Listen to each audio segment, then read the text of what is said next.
नमस्कार, मी जगदीश देशमुख. जय महाराष्ट्रमध्ये आपल्या सगळ्यांचं स्वागत. पावसासंदर्भातील बातम्यांचा घेऊया वेगवान आढावा.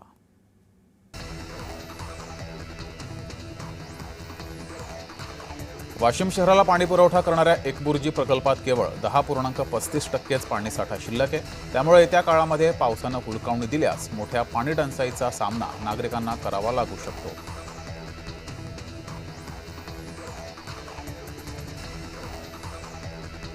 पालघरच्या तांदुळवाडी किल्ला परिसरामध्ये भूस्खलन झाल्यानं गडाकडे जाणारा मुख्य रस्ता बंद झालाय. त्यामुळे दुर्गप्रेमी आणि पर्यटकांना पुढील काही दिवस किल्ल्यावर जाणं टाळण्याचं आवाहन प्रशासनानं केलंय.